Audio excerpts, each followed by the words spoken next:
financing. I'm Olivia Waring. It is 12:05 on the nose and time for the quote of the day.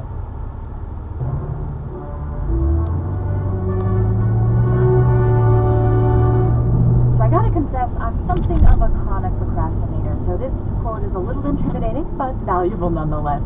Here it is. A man who dares to waste 1 hour of time has not discovered the value of life. Ooh. And which great 19th century scientist said that? Was it Louis Pasteur, Michael Faraday, or Charles Darwin? Here's your quote again. A man who dares to waste 1 hour of time has not discovered the value of life. And your choices are Louis Pasteur, Michael Faraday, or Charles Darwin. I'll let you think about that, and I'll be back in 2 minutes.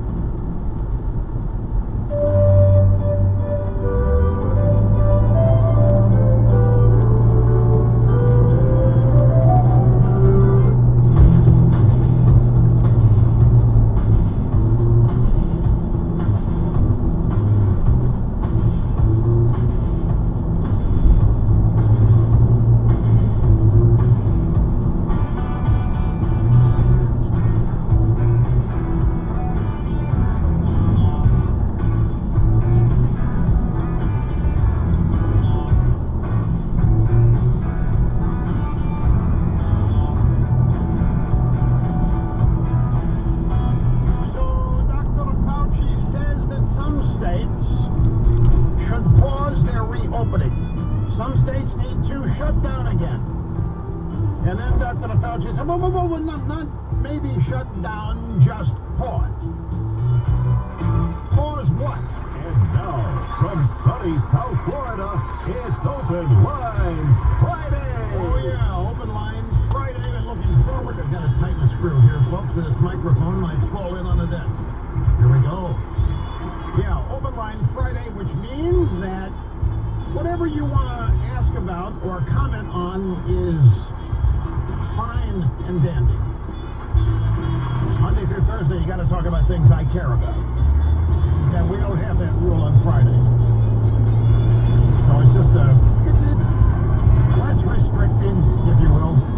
The phone number is 800-282-2882. The email address is lrushbo@eibnet.us. Dr. Fauci on the Wall Street Journal podcast on Wednesday that states experiencing serious problems with new infections should seriously look at shutting down. No. How can anybody suggest? It is senseless. Meanwhile, yesterday, which is Thursday, Dr. Fauci walked that back a little bit after the market had already safely tanked. In an interview with TheHill.com, Dr. Fauci said the states should pause rather than shut down completely. Instead of shutting down, Dr. Fauci said the states should mitigate the problem by closing bars, washing our hands, and wearing masks, and social distancing. So we don't need to shut down, we just need to pause the reopening process.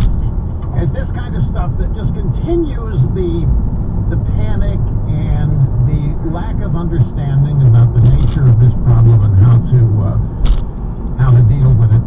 Now the CDC is out there saying it would be worse for the kids not to open the schools than to open the schools. So so what are people supposed to do? Here's Dr. Fauci, unassailable. Hey, we need to think about locking down again.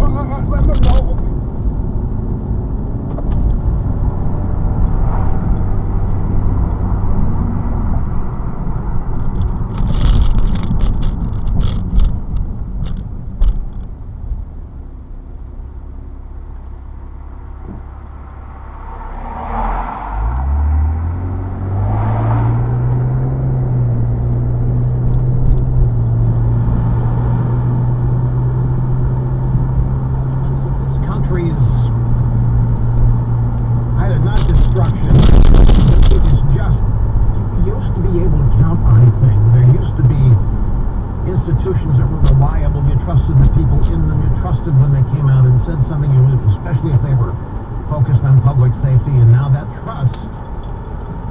It just isn't there. And the answer, the reason why is not corruption of these institutions that has led to all this. Now we've got people questioning what they hear about it. Like for example, the left is serious about defunding police departments, but yet there's a poll out that shows most people don't think that's what they really mean. They do mean it. They sure is. In Clearwater, Florida, they're going to get rid of the cops, and they're going to replace cops with social work. Clearwater, Florida. Or is it St. Pete? I'll find it in a minute. But people don't believe that the left is serious about defunding the cops. This is a Monmouth University poll. Found only 18% of Americans believe the left in these Democrat cities and states who say defund the police actually means defund the police. Well, they are terribly mistaken. The anti-police are not shy about it. Black Lives Matter says on its website it wants to defund the police to invest in communities. They're dead serious about defunding the police and replacing the police with themselves, social workers or what have you. Here's Seattle. Look at this. Seattle cutting the police budget by half. Seattle City Council now supports defunding the Seattle Police Department by 50% and sending that money to the community. Whatever that is, that's community organized. Black Lives Matter is going to get the money. It includes free housing and other economic benefits to minorities, which is already happening. Let me find this real quick. It's St. Petersburg. Okay, St. Petersburg is now, they're going to defund or close the cops and replace them with social workers. Yeah, here it is. Now, we've talked about this. We've talked about how many cities and towns are planning to send social workers to respond to non-violent emergency calls instead of the cops.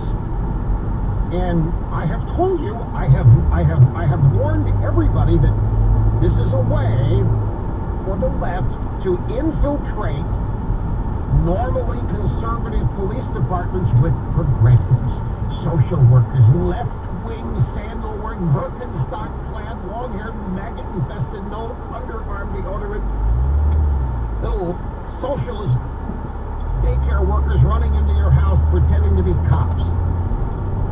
I mean, who's more progressive than social workers?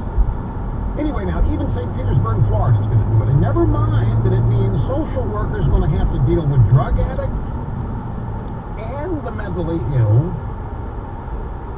And believe me, those kinds of people can become violent without warning at any time.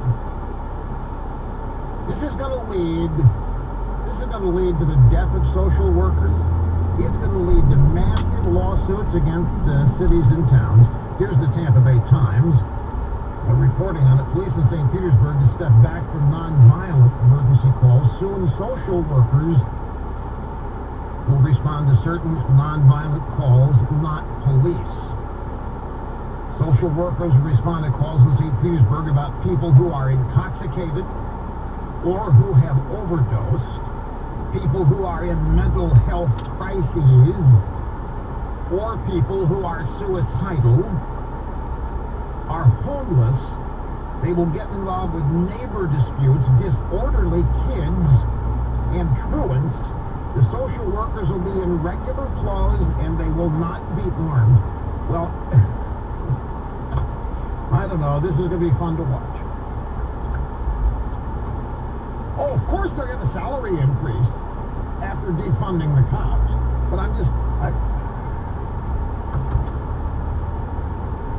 well, this is the thing. Mr. Snerdley, the official program observer, just asked me how long do I think this experiment is going to last. And by experiment,